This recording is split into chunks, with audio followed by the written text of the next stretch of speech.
வணக்கம். கன்னி ராசி நண்பர்களுக்கு வாரம் ராசி பலன்கள். உங்களுடைய ராசிக்கு அதிபதி 11ஆம் இடத்துல லாபஸ்தானத்தில் தான் அமர்றாரு. 3, 4 ஆகிய தேதிகளில் வளர்பிறை சந்திரன் இந்த புதனை பார்வை செய்கிறாங்க.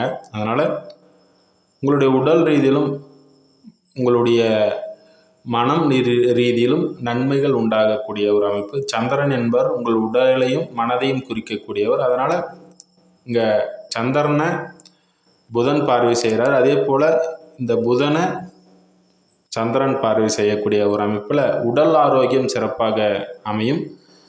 அதே போல் 2ஆம் பாவாதிபதி பாக்கியஸ்தானத்தில் ஆட்சி பலம் பெறுறாரு.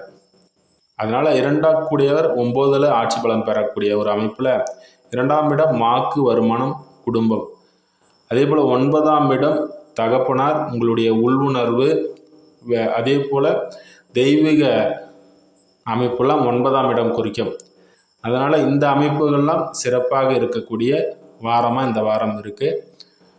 உங்களுடைய ராசிக்கு 12ஆம் இடத்துல செவ்வாய் கேதுவுடன் இணைவு பெறுறாரு.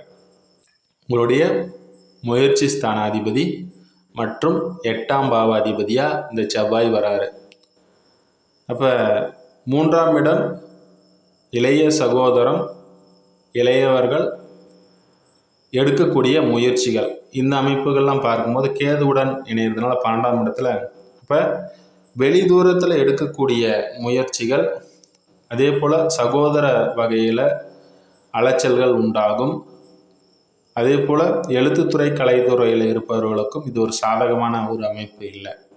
8ஆம் பாவாதிபதி கேதுவுடன் இணையக்கூடிய அமைப்பில் 8ஆம் இடம் என்பது வெளிதூரம், வெளிநாடு, வழக்கு சம்மந்தப்பட்ட விஷயங்கள் குறிக்கக்கூடிய ஒரு அமைப்பு.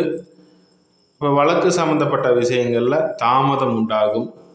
அதே போல் வெளிநாடு, வெளி மாநிலத்தில் செல்லணும்னு நினைக்கிறவங்களுக்கு இது ஒரு சாதகமான ஒரு அமைப்பு இல்லை. இப்போ அதிர்ஷ்ட வாய்ப்புகளும் இந்த வாரத்தில் பெருசாக இருக்காது. அப்போ வெளிதூரம், வெளிநாடு செல்லக்கூடியவர்கள் கொஞ்சம் கவனமாக இருப்பது நன்மை. கண்டக சனியினுடைய அமைப்பில் இப்போ இருக்கீங்க. குறிப்பாக சனி அஸ்தம் நட்சத்திரத்தை பார்வை செய்கிறாரு. அப்போ அஸ்த நட்சத்திரக்காரர்கள் கவனமாக இருப்பது. அப்போ சனி ஒரு ராசியை பார்வை உடல் ஆரோக்கியம், மனது சம்மந்தப்பட்ட விஷயங்களில் சில கவலைகளை தருவார்.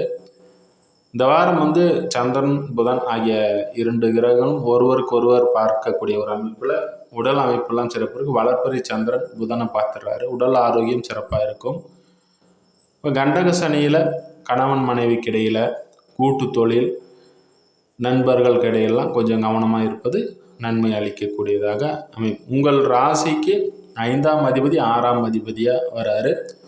அப்போ உங்களுக்கு குழந்தைகள், பூர்வீகம் சம்மந்தப்பட்ட விஷயங்கள், வேலை சம்மந்தப்பட்ட விஷயங்களிலும் கவனமாக இருப்பது நன்மை கூடிய ஒரு அமைப்பு.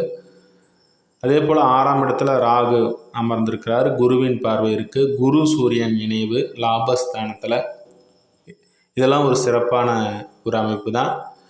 உங்களுடைய 4ஆம் பாவாதிபதி, 7ஆம் பாவாதிபதி விரையாதிபதியுடன் 10ஆம் இடத்துல அமர்ந்திருக்கக்கூடிய ஒரு அமைப்பில் இப்போ அவர்களுக்காக உங்களுடைய தாயார் வழியிலையோ இல்லை கணவன் மனைவி அமைப்புகள்லையோ இப்போ விரய செலவுகள் உண்டாகக்கூடிய ஒரு அமைப்பாக இருந்தாலும் கூட குரு சூரியன் இணைவு பெறுவது என்பது ஒரு சிறப்பு தான்.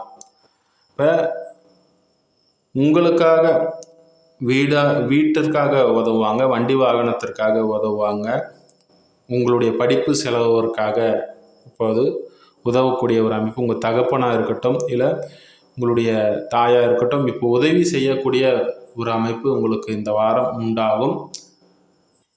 ஒரு ராசி பலன் என்பது ஒரு பொது பலன் மட்டுமே. உங்களுடைய சுய ஜாதகத்தின்படி லக்னம், ராசி, நட்சத்திரம், தசா, புத்தி அமைப்பின் பிரகாரமே ஒரு பலனை முழுமையாக நம்ம கணிக்க முடியும். அந்த வகையில் உங்களுடைய சுய ஜாதக விளக்கத்தின்படியே இந்த கோச்சார பலன்கள் பொருந்தி வரும். அடுத்ததாக இன்னொரு பதிவில் சந்திப்போம். நன்றி, வாழ்த்துக்கள்.